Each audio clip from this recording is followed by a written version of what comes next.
বিভিন্ন রাজ্যের হাইকোর্ট যেরকম কড়া অবস্থান নিয়েছেন, সেই জায়গা থেকে আমরা প্রত্যাশা করতেই পারি যে মুখ্য সচিব এবং পশ্চিমবাংলার মুখ্য সচিব এবং অর্থ সচিবকে মহামান্য সুপ্রিম কোর্ট কড়াভাবে তাদের অবস্থান পরিষ্কার করবেন, তাদের বিরুদ্ধে রুল জারি করতে পারেন। এই এমএ পিটিশনটা যে সুপ্রিম কোর্টের মাননীয় বিচারপতিদের কোনোরকমভাবে প্রভাবিত করতে পারবে না, এটা আমরা আগাম বলে দিতে পারি। কাজেই 4 তারিখে জয় নিয়েই আমরা কলকাতা।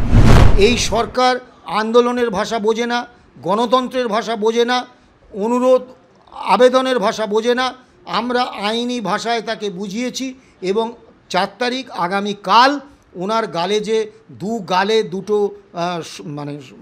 সোপাটে চড় যে সুপ্রিম কোর্ট মারবেন, এ ব্যাপারে আমরা নিশ্চিত। ডিএ মামলা, শুধুমাত্র ডিএ মামলা যে ডিএ অধিকার কিনা শুধুমাত্র সেই মামলা নেই, একেবারে যৌথ মামলা, কন্টেম্পট অফ কোর্ট এবং ডিএ অধিকার কিনা, এই দুটি একেবারে যৌথ মামলা রয়েছে। আপনারা কতটা আশাবাদী এই ডিএ আপনারা ছিনিয়ে আনবেন?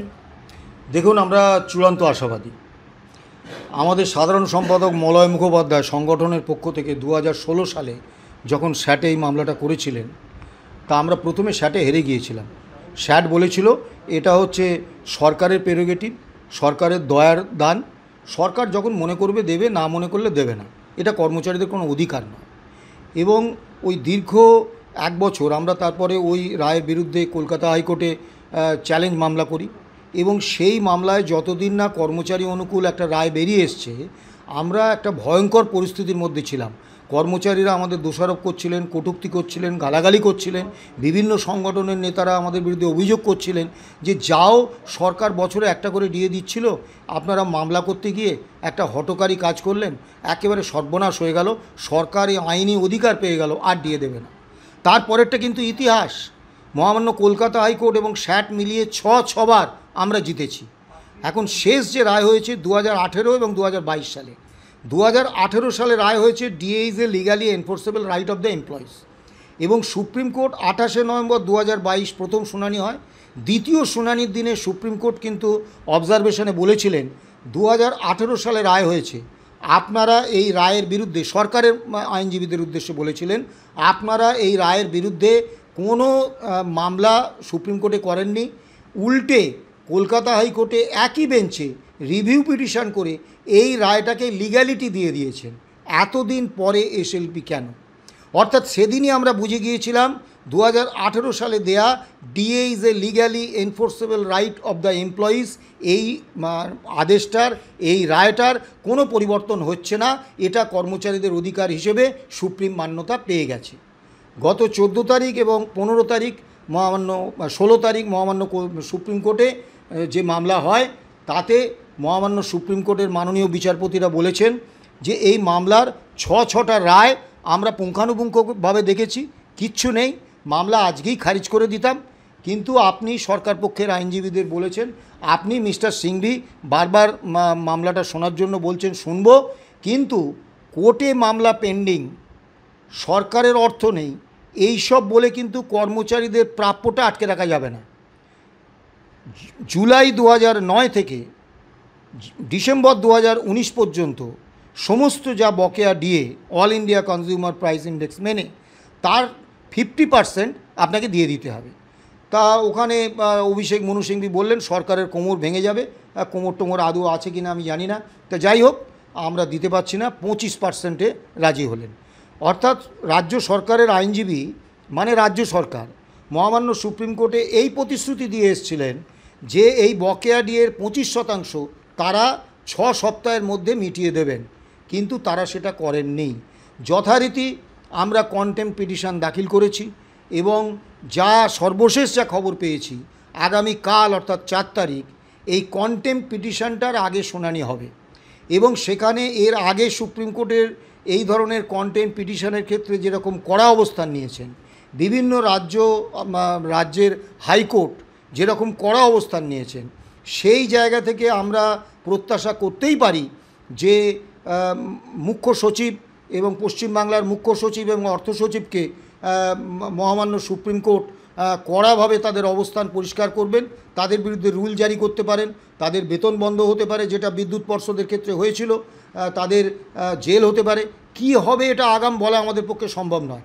কিন্তু যতবার সুপ্রিম কোর্টে এবং বিভিন্ন হাইকোর্টে এই ধরনের সরকারের বিরুদ্ধে আদালত অবমাননার মামলা এসেছে, আমরা দেখেছি সংশ্লিষ্ট হাইকোর্ট এবং সুপ্রিম কোর্ট অত্যন্ত কড়া অবস্থান নিয়েছেন।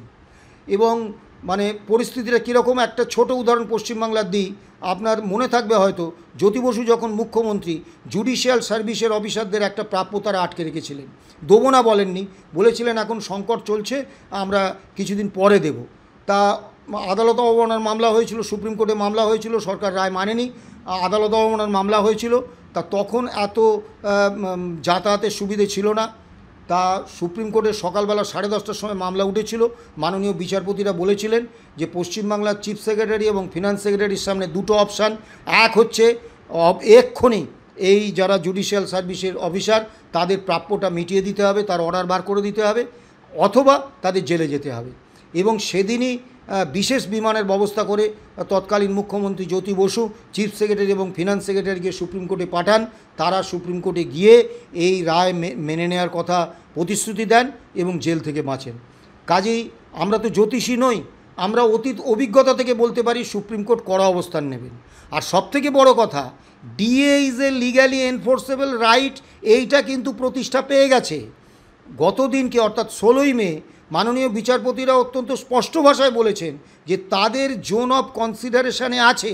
2022 সালের 20শে মে কলকাতা হাইকোর্টের মাননীয় বিচারপতিরা যে রায় দিয়েছিলেন, অর্থাৎ DA is a legally enforceable fundamental right, এই ফান্ডামেন্টাল রাইট কিনা এইটা হচ্ছে তাদের জোন অফ কনসিডারেশনে আছে। এখন আমি যদি সবথেকে নেগেটিভটা ধরে নিই কর্মচারীদের পক্ষে, যে মহামান্য সুপ্রিম কোর্ট এই ফান্ডামেন্টাল রাইটটা মেনে নিলেন না, বললেন না ফান্ডামেন্টাল রাইট নয়, তাতেও আমাদের কিন্তু খুব বেশি কিছু ক্ষতি হবে না, কারণ DA is a legally enforceable right of the employees, এই রায়টা কিন্তু রয়ে গেল। কাজেই আমাদের আর পিছনের দিকে তাকাবার কোনো জায়গা নেই, জয় কর্মচারী পক্ষের হবেই। রাজ্য সরকার যেহেতু একটা অসভ্য সরকার ক্ষমতায় আছে, একটা শ্রমিক কর্মচারী যুবক ছাত্রছাত্রী জনবিরোধী একটা সরকার ক্ষমতায় আছে, একেবারে 100% করাপ্টেড একটা সরকার আছে, তারা বিভিন্ন রকম চেষ্টা করবে, কিন্তু এই সব চেষ্টা আদতে পানি পাবে বলে আমার মনে হয় না। আর জেএমএ পিটিশন সরকার দাখিল করেছেন, মনে রাখবেন মহামান্য সুপ্রিম কোর্ট গত 16 তারিখে কিন্তু অত্যন্ত স্পষ্টভাবে বলেছেন যে এই আর্থিক সংকটের বিষয়টা স্যাট এবং কলকাতা হাইকোর্ট নেগেট করে দিয়েছে, এবং এই কারণে কিন্তু কর্মীদের প্রাপ্য আটকে রাখা যাবে না। অর্থাৎ এই এমএ পিটিশনটা যে সুপ্রিম কোর্টের মাননীয় বিচারপতিদের কোনো রকমভাবে প্রভাবিত করতে পারবে না, এটা আমরা আগাম বলে দিতে পারি। কাজেই 4 তারিখে জয় নিয়েই আমরা কলকাতা ফিরছি। স্যার একেবারে শেষ প্রশ্ন, এই যে আমরা এর আগেও দেখেছি মুখ্যমন্ত্রী যখন একেবারে শাসক দলে মানে নেত্রী ছিলেন না, সেই সময় তিনি বলেছিলেন যে যে সরকার ডিএ দিতে পারে না তাদের সরকারে থাকার অধিকার নেই। অন্যদিকে একেবারে শাসক দলনেত্রী হওয়ার পর তিনি বলছেন যে ডিএর জন্য ঘেউ ঘেউ মেমরি করবেন না। তিনি সেই সময় আপনি যদি বিভিন্ন ইলেকট্রনিক মিডিয়ার টক শোর রেকর্ডিংগুলো জোগাড় করেন, দেখবেন প্রতিদিন উনি গালে স্নো পাউডার মেখে চলে যেতেন, এবং ওই সমস্ত টক শোয়ে যারা করতো সেই সব টিভি চ্যানেলগুলো বালতি রেখে দিত, ড্রাম রেখে দিত। তিনি বলতেন রাজ্য কর্মীদের যে বঞ্চনা, তারা যে অর্ধেক বেতন পাচ্ছেন, আমি জানি, সরকার এলে আমি সব মিটিয়ে দেবো। 27 মাসের বকেয়া বাম সরকার দেয়নি, আমি দিয়ে দেবো। 30% বাড়ি ভাড়া ভাতা দেবো, পে কমিশন বসিয়ে সঙ্গে সঙ্গে রায় কার্যকর করে দেবো, কেন্দ্রীয় হারে দিয়ে দেবো, ইত্যাদি ইত্যাদি ইত্যাদি। এবং তিনি এত কাঁদতেন যে ওই বালতি বালতি জল বেরোতো। তারপরে তিনি সোনারপুরে সভা করলেন, সেখানে কর্মচারীদের নিয়ে গেলেন, নিয়ে ছড়া কেটে বললেন ওরা পাবে এরা পাবে না, তা হবে না তা হবে না কমরেড, ইত্যাদি ইত্যাদি। এমনকি উনি যে প্রথম 3টে মুখ্যমন্ত্রী হওয়ার পর যে 3টে বৈঠক করেছিলেন কর্মচারী সংগঠনগুলোর সাথে, সেখানে উনি বলেছিলেন যে আমি রেলমন্ত্রী থাকাকালীন রেলের কর্মচারীদের কোনো দাবি দেওয়া করতে হয়নি, আমি সব দাবি মিটিয়ে দিয়েছি। যদিও বাস্তব হলো যে তার পরের রেলমন্ত্রী তারই দলের লোক, তারই দলের সাংসদ, তিনি বলেছিলেন রেলটাকে উনি কোমায় পাঠিয়ে দিয়ে এসছেন। যাই হোক, তা আপনাদেরও আন্দোলন করতে হবে না, আমি সমস্ত দাবি মিটিয়ে দেবো। কেন্দ্রীয় হারে ডিএ, 30% বাড়ি ভাড়া ভাতা, তারপরে সচিবালয় কর্মীদের 1960 সালের যে বেতনক্রম তারা পেতেন সেই বেতনক্রম এবং তাদের মর্যাদা, এবং 27 মাসের বকেয়া, ইত্যাদি ইত্যাদি ইত্যাদি। তা তিনি যেটা করেছেন 2012 সালের 10ই জানুয়ারি পুলিশ কর্মীদের ইউনিয়ন করার অধিকার কেড়ে নিয়েছেন এবং তারপর একে একে সমস্ত জায়গা থেকে ইউনিয়ন অ্যাসোসিয়েশন করার অধিকার কেড়ে নিয়েছেন। আমাদের যে সমস্ত অর্জিত ট্রেড ইউনিয়ন অধিকারগুলো ছিল সেগুলো কেড়ে নিয়েছেন। উনি বলেছিলেন আপনাদের আন্দোলন করতে হবে না। এখন উনি আন্দোলন করার জন্য যে সংগঠন, সেই সংগঠনটাকেই কার্যত শ্মশান যাত্রা করিয়ে দিয়েছেন। আর বামফ্রন্ট সরকার 27 মাসের বকেয়া রেখেছিল, কিন্তু উনি 48 মাসের বকেয়া দিলেন না। তা বামফ্রন্ট সরকার রোপাতে এআইসিপি মেনে অল ইন্ডিয়া কনজিউমার প্রাইস অনুসারে ডিএ দেওয়ার সংস্থান রেখে গিয়েছিলেন। ওনার যে পে কমিশনের সুপারিশ বেরোলো তাতে ডিএর বলেছেন সরকারের দান, এবং ওই রোপা 2019 যেটা বেরিয়েছে সেখানে ডিএর কোনো উল্লেখ নেই। উনি 48 মাসের বকেয়া মেরে দিয়েছেন। বাড়ি ভাড়া ভাতা 15% থেকে কমিয়ে 12% করেছেন, এবং সেক্রেটারিয়েটের সচিবালয়ের হিত মর্যাদা 60 ওসব বাদ দিন। উনি মানে স্থায়ী পদে কোনো নিয়োগ করছেন না এবং কার্যত হিটলারি কায়দায় রাজ্য কর্মীদের এবং পেনশনারদের উপর শোষণ চালাচ্ছেন। কাজেই উনি বিরোধী নেত্রী হিসেবে নাটক করতেন, নাটক করেছিলেন। ওনার এমনকি নির্বাচনী যে ম্যানিফেস্টো, সেই নির্বাচনী ইস্তাহারেও বলা আছে যে এই সব দাবিগুলো। আসলে উনি হয়তো ওনার মিথ্যা লগ্নে জন্ম হয়েছে, আমি জানি না। তা উনি যা বলেন সব মিথ্যে, কাজে এখন এটা বলছেন। তা আর ঘেউ ঘেউ মিউ মিউ, এটা এ সম্পর্কে আমি আগেও একাধিক চ্যানেলে বলেছি যে উনি যে আমাদের কুকুর বেড়ালের সঙ্গে তুলনা করেছেন, আমি এর জন্য ওনার বিরুদ্ধে কোনো রকম কথা বলবো না এবং ওনার নিন্দাও করব না। কারণ আপনি জানবেন কারণ আপনি জানবেন যে কোনো মানুষ তার শব্দ চয়ন, তার ভাষা শৈলী, তার শরীরী পরিভাষা, তার পারিবারিক সংস্কৃতি, রাজনৈতিক সংস্কৃতি, তার শিক্ষা, তার রুচির উপর নির্ভর করে। তা উনি তার পারিবারিক সংস্কৃতি, শিক্ষা, রুচি, রাজনৈতিক সংস্কৃতিতে মনে করেছেন যে রাজ্য কর্মীরা হচ্ছে কুকুর বেড়াল বলেছেন, কিন্তু উনি একটা জিনিস ভুলে গেছেন যে উনিও কিন্তু এই রাজ্য কর্মীদেরই একজন, অর্থাৎ উনিও কিন্তু একজন পাবলিক সার্ভেন্ট। আমরা পাবলিক সার্ভেন্ট হয়ে যদি কুকুর বেড়াল হই, উনিও একজন পাবলিক সার্ভেন্ট। তাহলে উনি এটা নিজে একটু ভেবে নেবেন। কাজেই উনি কি বলেছেন এ নিয়ে কোনো বিষয় না, কিন্তু আমরা বলছি এই সরকার আন্দোলনের ভাষা বোঝে না, গণতন্ত্রের ভাষা বোঝে না, অনুরোধ আবেদনের ভাষা বোঝে না। আমরা আইনি ভাষায় তাকে বুঝিয়েছি এবং 4 তারিখ আগামীকাল ওনার গালে যে গালে দুটো মানে সোপাটে চড় যে সুপ্রিম কোর্ট মারবেন, এ ব্যাপারে আমরা নিশ্চিত।